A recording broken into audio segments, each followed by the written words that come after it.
আজ আমরা জানবো টমেটোর ইতিহাস ও এর জন্মস্থান সম্পর্কে চমৎকার একটি গল্প। টমেটো একটি প্রাচীন উদ্ভিদ। এর জন্ম আমেরিকা মহাদেশের মেক্সিকো এবং পেরু অঞ্চলে। আজ থেকে প্রায় ৭,০০০ বছর আগে মায়া এবং অ্যাজটেক সভ্যতার মানুষ এটি আবিষ্কার করেন। তারা এটি টমাটল বলে ডাকতেন।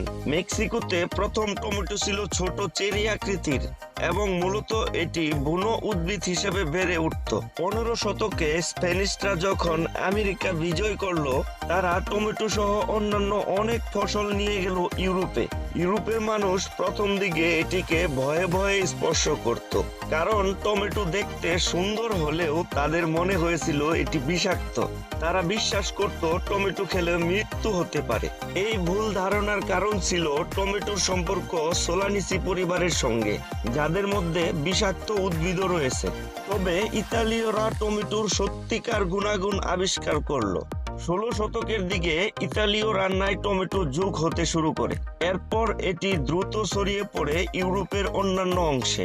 ১৮ শতকের মধ্যে টমেটো ফ্রান্স এবং ব্রিটেনে জনপ্রিয় হয়ে ওঠে। ১৮১২ সালে আমেরিকায় টমেটো বাণিজ্যিকভাবে চাষ শুরু হয়। এটি শীত প্রধান অঞ্চলেও অভিযোজন করতে সক্ষম হয়। বর্তমানে টমেটো বিশ্বের একটি প্রধান ফসল, যা প্রতি বছর লক্ষ লক্ষ টন উৎপাদিত হয়। টমেটো বহু প্রজাতির মধ্যে পাওয়া যায়। টমেটোতে রয়েছে প্রচুর পরিমাণ vitamin C, vitamin A, potassium এবং লাইকোপেন নামক অ্যান্টিঅক্সিডেন্ট, যা ক্যান্সার প্রতিরোধে সহায়ক। এটি হৃদরোগ, উচ্চ রক্তচাপ এবং ত্বকের জন্য উপকারী। টমেটোর যাত্রা শুরু হয়েছিল মেক্সিকোতে, যেখানে এটি প্রাচীন সভ্যতায় ব্যবহৃত হতো। এরপর স্প্যানিশদের মাধ্যমে এটি ছড়িয়ে পড়ে ইউরোপে। আজ টমেটো বিশ্বের প্রায় প্রতিটি রন্ধনশালায় একটি অপরিহার্য উপাদান হিসেবে ব্যবহৃত হচ্ছে। এভাবেই টমেটো বুনো গাছ থেকে আধুনিক কৃষির একটি প্রধান ফসল হয়ে উঠেছে। এটি শুধুমাত্র খাদ্য নয়, স্বাস্থ্য এবং অর্থনীতির ক্ষেত্রেও বড় ভূমিকা রাখছে।